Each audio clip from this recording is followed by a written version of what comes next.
আসসালামু আলাইকুম। আশা করি সবাই ভালো আছেন। কালকে একটা ব্যস্ততার কারণে আপনাদের সঙ্গে কালকে দেখা হয় নাই। তবে আমি স্যারের রুমে ছিলাম। আপনারা আমাকে খোঁজ করলে বা আমাকে একটু স্মরণ করলে আমি এসে আপনাদের কিছুক্ষণ ক্লাস নিয়ে যেতাম। আসলে কাজের মাঝখানে কখন সময় চলে গিয়েছে আমি বুঝতেই পারি নাই। ৫টার সময় আমি খেয়াল করলাম যে সময়টা পার হয়ে গিয়েছে। তাহলে কালকে আমাকে একটু নক দিলেই আমি আপনাদের ক্লাস নেওয়ার জন্য সময় বের করে রেখেছিলাম। আচ্ছা যাই হোক, যেহেতু হয় নাই, ভাবলাম আপনাদের একটা ব্যাকআপ ভিডিও দিয়েই এটা দেখে আপনারা একটু প্র্যাকটিস করেন। গতকালকে আমাদের ক্লাসের টপিক হওয়ার কথা ছিল লোগো ডিজাইন। তো লোগো ডিজাইন, লোগো কি এটা নিয়ে ভিডিওতে বিস্তারিত না বলে ক্লাসে আজকে বিস্তারিত বলবো ইনশাল্লাহ। শুধু ছোট্ট করে এইটুকু বলি, একটা লোগো হচ্ছে একটা প্রতীক, অর্থবহ প্রতীক, যেটা হচ্ছে কোনো পরিচয় বহন করে, কোনো প্রতিষ্ঠান বা কোনো ব্যক্তি বা কোনো একটা বিষয়ের প্রতিনিধিত্ব করে, মানে প্রতিনিধিত্বমূলক অর্থবহ সংকেত বা ছোট ডিজাইন, একেবারে ছোট ডিজাইনটাই হচ্ছে লোগো। তো আমরা লোগো ডিজাইনের অনেক বড় ফিল্ড থেকে শুরুর দিকে সিম্পল লোগো ডিজাইনটা আমরা প্র্যাকটিস শুরু করব। তো প্রথমে আমি মনোগ্রাম লোগো ডিজাইনটা দেখাবো এবং এটার প্র্যাকটিস থেকে লোগো ডিজাইনটা শুরু করব।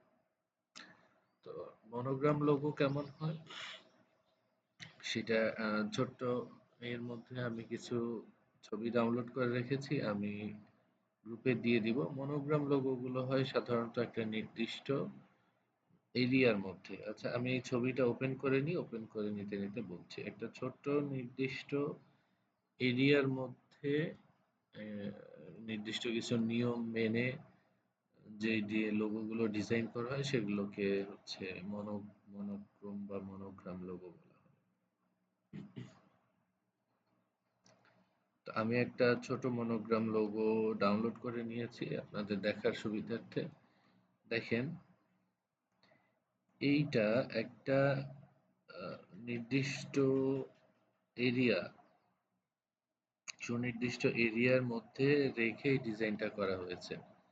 এই এই সাইডটাও যেমন, এই সাইডটাও তেমন, শুধু ভেতরের কন্টেন্টটা আলাদা, লিখাটা আলাদা, কিন্তু বোঝা যাচ্ছে যে একটা একটা এরিয়ার মধ্যে আহ, এই লোগোটা রাখা হয়েছে। এই সাইডে যেমন দেখতে, এই সাইডেও প্রায় একই রকম দেখতে, একটা শেপের মধ্যে রাখা হয়েছে। তো আসেন এই লোগোগুলো, এই ধরনের লোগোগুলো কিভাবে ডিজাইন করতে হয় আমরা দেখে নিই। এই জায়গাটায় একটা হিন্টস দেয়া আছে, দেখেন এইভাবে লম্বা লম্বা কিছু দাগ নিয়ে নেওয়া হয়েছে, আর এইদিকে আনুভূমিকভাবে একটা উল্লম্বভাবে একটা আনুভূমিকভাবে হরাইজন্টাল এবং ভার্টিক্যাল এই লাইন কিছু নিয়ে নেওয়া হয়েছে, নিয়ে তার ভেতরে ডিজাইনটা করা হয়েছে। তো আমি শুরু করছি। শুরুতে আমরা এইখানে যে লাইন সেগমেন্ট টুল আছে, এই লাইন সেগমেন্ট টুলটা আমি ব্যবহার করে শিফট ধরে একটা ভার্টিক্যাল লাইন দিলাম, এইটুকু। এরপরে এইটাতে স্ট্রোক কালার দিয়ে দিচ্ছি আমি। ফিল কালার না থাকলেও হবে, সমস্যা নেই, থাকলেও হবে, সমস্যা নেই।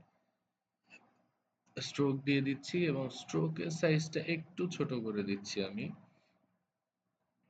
দেখেন আমি ঠিক এই যে এইরকম চিকন একটা ভার্টিক্যাল লাইন নিয়ে নিলাম, নিয়ে এইটাকে অল্টার ধরে ক্লিক করে আমি একটু এই পাশে সরাই দিলাম,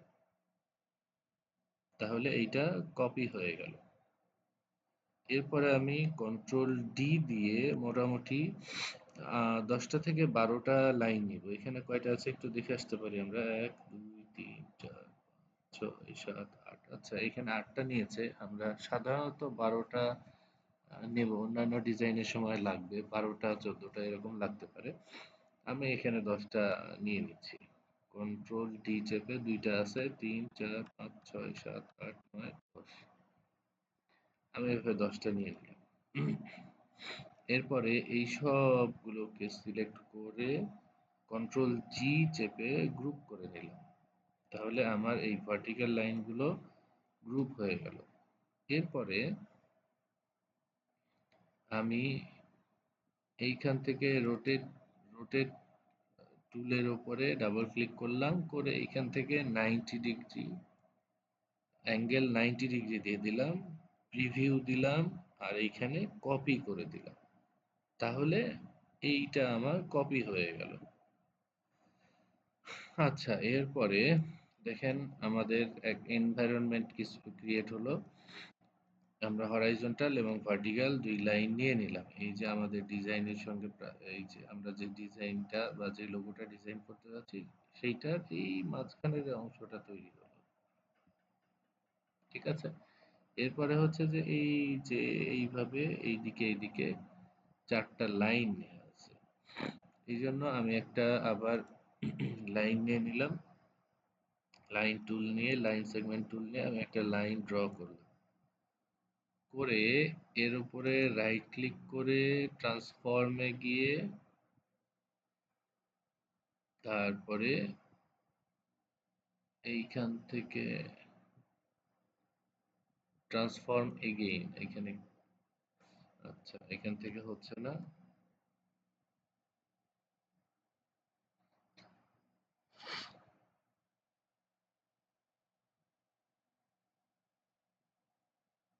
আচ্ছা, আমি আবার রাইট ক্লিক করে ট্রান্সফর্মে যাই, রোটেটে চলে যাই। রোটেটে গিয়ে আমি 90 ডিগ্রি না দিয়ে এইবার দেব 60 ডিগ্রি। 60 ডিগ্রিতে প্রিভিউ করে দিচ্ছি, দেখেন একটা দাগ চলে আসছে, ওকে করে দিলাম। আমি কিন্তু কপি করলাম না, আমি এটা ওকে করে দিলাম। এবং এইটাকে এইটার সঙ্গে প্রাসঙ্গিক এই যে এই এই দাগ বরাবর দিয়ে দিলাম। এরপরে এর উপরে আবার এটাতে ক্লিক করলাম, ক্লিক করে আমি রাইট ক্লিক করে ট্রান্সফর্মে গিয়ে এইবার যাব রিফ্লেক্ট। রিফ্লেক্ট দিয়ে আমি ভার্টিক্যাল রিফ্লেক্ট দিয়ে দিলাম। দেখেন প্রিভিউ দেখা যাচ্ছে, ওকে করে দিলাম।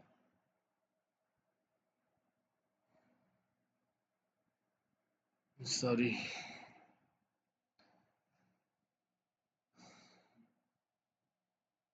Right click, transform, reflect. এইটা প্রিভিউ দেখা যাচ্ছে, কপি করতে হবে। আমি ওকে করে দিয়েছিলাম, দুঃখিত। কপি করলাম, মানে আমার আরেকটা দরকার। এবং এইটাকে আমি একটু এই পাশে সরাই দিলাম।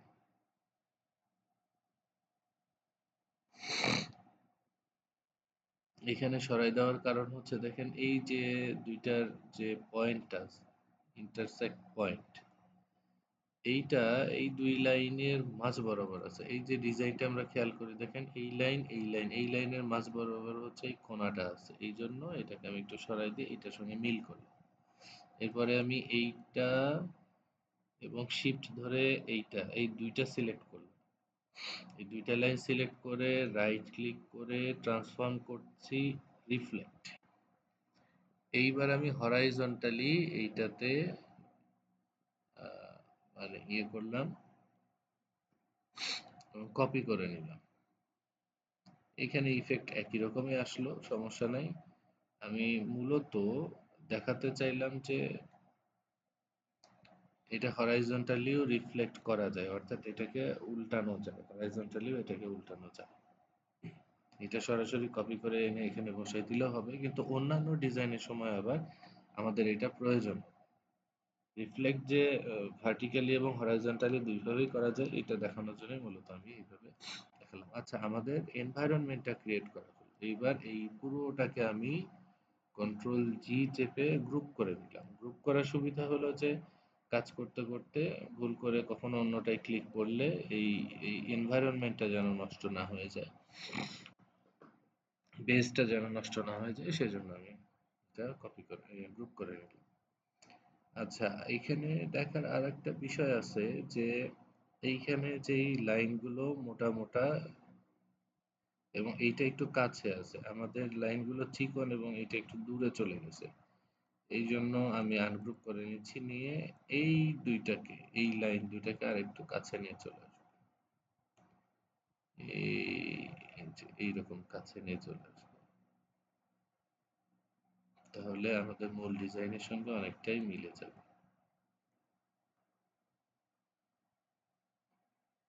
এগুলো আপনারা প্র্যাকটিস করার সময় আর একটু সুন্দর করে নেবেন। আমি অল সিলেক্ট করে নিয়ে কন্ট্রোল জি চেপে গ্রুপ করে নিলাম। এরপরে হচ্ছে আমি শেপ বিল্ডার টুল নিয়ে নিব। এই যে এখান থেকে শেপ বিল্ডার টুল, শেপ বিল্ডার টুল নিয়ে, সরি, এইটু আগে আমার এই শেপগুলোকে সিলেক্ট থাকতে হবে, তারপরে শেপ বিল্ডার টুল নিয়ে নিলাম। নিয়ে এই ছবিটাকে আমি কাছে নিয়ে আসছি আর একটু বড় করে নিচ্ছি, আপনাদের ডিজাইনটা বুঝতে যেন সহজ হয়। তাই শেপ বিল্ডার টুল নিয়ে আমি যেটা করব সেটা হচ্ছে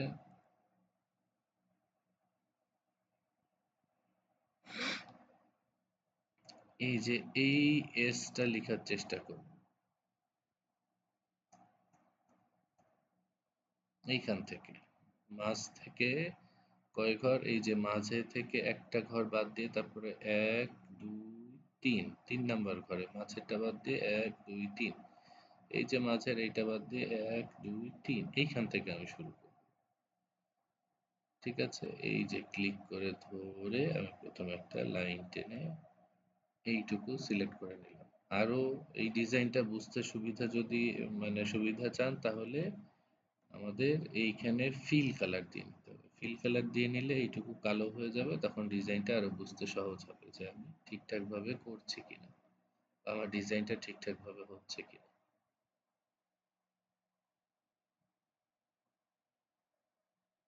ঠিক আছে, আমার মনে হয় যে হবে। তারপরে এইটুকু, তিনটা ঘর, এক দুই তিন, এইটুকু পুরোটা সিলেক্ট করে নিলাম, এইটুকু। এরপরে হচ্ছে এইখান থেকে, এইটার থেকে দুইটা ঘর নিচে, একটা এই দুইটা, দুইটা ঘর নিচে আসলাম। আচ্ছা, শুরুতেই আমি ভুল করেছি, আমি আবার ফেরত যাচ্ছি। এই যে এইখানে আবার গ্যাপ আছে, এই গ্যাপটা না দিয়ে সরাসরি দাগ দিয়ে ফেলেছিলাম। আচ্ছা, আমি আবার আবার আসছি, এই মাঝখান থেকে তিনটা ঘর পরে, এক দুই, এই তিন নাম্বার, মাঝখান থেকে এক দুই তিন নাম্বার, মাঝে থেকে এক দুই তিন নাম্বার, এইখান থেকে আমি একটা দাগ দিয়ে আগে, কয়টা দাগ, কয়টা ঘরে দাগ দিব, এক দুই তিন চার, এক দুই তিন, এই চার। ওকে, এই পর্যন্ত। তারপরে এইটুকু, এইটুকু পূরণ করব। তাহলে আমার এইটুকু হয়ে গেল। তারপরে এখান থেকে দুই ঘর নিচে, এক দুই, নিচে নিয়ে নিলাম। ওকে, তারপরে এক দুই তিন চার, আচ্ছা এই তিন ঘর, এক দুই তিন চার, এই, এরপরে এক দুই তিন চার, ঠিক আছে, এর থেকে এইটুকু, এখান থেকে দুইটা ঘর, ঠিক আছে। আচ্ছা, এরপরে হচ্ছে এই পাশ থেকে, এই পাশ থেকে এই পুরোটা দাগ দেওয়া আছে, আমি এই পুরোটা দাগ দিয়ে নেই, দাগ দিয়ে নিলাম। এরপরে তিন ঘর, এক দুই তিন, এই তিন ঘর, এইটুকু। এই শেপ বিল্ডার টুল দিয়ে আমি কিন্তু শুধু ক্লিক করছি, যে এইভাবে নিলাম, এইখান থেকে এই তিনটা ঘর, তারপরে এইখান থেকে দুটা ঘর, আর মাঝখান থেকে দুটা। ঠিক আছে, আমার মনে হয় যে লোগোটা এইটার মতোই হয়ে গিয়েছে প্রায়। এখন ফিনিশিং এর কাজ বাকি আছে। দেখেন, আমি আরো বড় করে নিচ্ছি, আপনারা অবশ্যই জুম করে নেবেন। এই যে এই জায়গাটায় গ্যাপ আছে, আমি এই গ্যাপটা আবার ক্লিক করে ধরে পূরণ করে দিই। এই যে গ্যাপ আছে, ক্লিক করে ধরে পূরণ করে দিলাম। এইখানে ক্লিক করে ধরে পূরণ করে দিলাম, এইখানে ক্লিক করে ধরে পূরণ করে দিলাম। এখন এইখানে আরেকটা দেখার বিষয় আছে, দেখেন এইটা আলাদা শেপ, এইটা আলাদা শেপ হয়ে আছে, এই দুইটাকে আবার এক করে দেব, একসঙ্গে সিলেক্ট করে দেবো। এই যে ক্লিক করলে যেই জায়গাগুলোতে এরকম করে চারকোনা চারকোনা ঘর বা নেট নেট দেখা যায়, এই পুরোটা একটা শেপ। এতক্ষণ কিন্তু পুরোটা ছিল না। এই যে আমি আনডু করে দেখাচ্ছি, দেখেন এই যে এইটুকু খালি ছিল, এইটুকু, এইটুকু, মানে এইগুলো এর সঙ্গে কানেক্টেড ছিল না। আমি আবার এইভাবে ক্লিক করে টেনে টেনে কানেক্ট করে দিলাম, অর্থাৎ এই পুরোটা একটা শেপ তৈরি করে দিলাম। এইটাও পুরোটাই, এই যে পুরোটা একটা শেপ আছে। এখন আমার যেটা কাজ, সেটা হচ্ছে লোগোটা তৈরি হয়ে গিয়েছে। এখন এই লোগোটা এই যে বেস থেকে আলাদা করে নিতে হবে। এটার জন্য আমি ডাইরেক্ট সিলেকশন টুল সিলেক্ট করলাম, করে এই যে এই শেপের ভেতরে ক্লিক করে এই শেপটা আগে সিলেক্ট করে ডাবল ক্লিক করে এটাকে আলাদা করা যাবে। আচ্ছা, আনগ্রুপ করে নিই। আনগ্রুপ করে নিয়ে ডাইরেক্ট সিলেকশন টুল দিয়ে এটাকে এখন আলাদা করে নিতে হবে। এই যে শেপটা শুধু এইটুকু আনগ্রুপ করার পরে বাইরে ক্লিক করে নিয়েছি, তারপরে এর ভেতরে ক্লিক করলাম, তাহলে শুধু এসটা সিলেক্ট হলো। এরপরে পাশেরটাতে আবার শিফট ধরে পাশেরটা ইতে ক্লিক করলাম, তাহলে এই দুইটা সিলেক্ট হয়ে গেল। এরপরে ক্লিক করে এদেরকে বাইরে টেনে নিয়ে আসলাম, নিয়ে এসে এই পুরোটাকে আবার কন্ট্রোল জি দিয়ে গ্রুপ করে দিলাম। এই যে আমার লোগোটা গ্রুপ হয়ে গেল। এইবার আমি এনভায়রনমেন্ট যেটা তৈরি করছিলাম, বেস যেটা তৈরি করছিলাম, ডিলিট করে দিলাম। দেখেন আমাদের লোগো রেডি। এরপরে এইটাকে আমরা শিফট ধরে যে কোনো আকৃতিতে, যে বড় করতে চাইলে বড় করতে পারবো, ছোট করতে চাইলে ছোট করতে পারবো। দেখেন এইবার আমরা যেইটাকে কপি করলাম সেটার সাথে মিলিয়ে দেখি যে এই দেখেন একেবারে খুব কাছাকাছি হয়ে গেছে। এরপরে ইচ্ছা করলে আমরা এটাকে এইভাবে একটু বড় করে সাইড থেকে বড় করে দিলে, ট্রান্সফর্ম করে দিলেই আমাদের লোগোটা রেডি হয়ে গেছে। এই দেখেন, আমার মনে হয় যে আমরা হুবহু এই লোগোটা তৈরি করতে পেরেছি। আচ্ছা, এর পরবর্তীতে যেটা আমরা শিখব সেটা হচ্ছে যে আমি তো এখন শুধু একটা সিম্পল লাইন নিয়ে চারকোনা, মূলত চারকোনা লাইন নিয়ে একটা বেস তৈরি করে নিয়ে ডিজাইনটা তৈরি করলাম। আমি এরপরে অন্য শেপগুলো কিভাবে নিতে হয় সেটার একটা ভিডিও তৈরি করার চেষ্টা করছি। আপনারা একটু মনোযোগ দিয়ে শুরুতে প্র্যাকটিস করবেন, দেখবেন যে এইটা অনেক ইজি, এবং একটা দুইটা প্র্যাকটিস করা হয়ে গেলে এর পরবর্তীতে এই টাইপের লোগোগুলো ডিজাইন করা আপনাদের জন্য দেখবেন খুব সহজ হয়ে যাবে। আর এইটা হচ্ছে একটা মকআপ। এই মকআপটা অনলাইন থেকে করতে হয়। আহ, সেটাও আমি দেখিয়ে দিব। আগে আমরা মূল মূল লোগোটা ডিজাইন করা শিখে নিই। তো এই ভিডিওটা আমি এখানেই শেষ করছি। পরবর্তী ভিডিওতে আবার কথা হবে।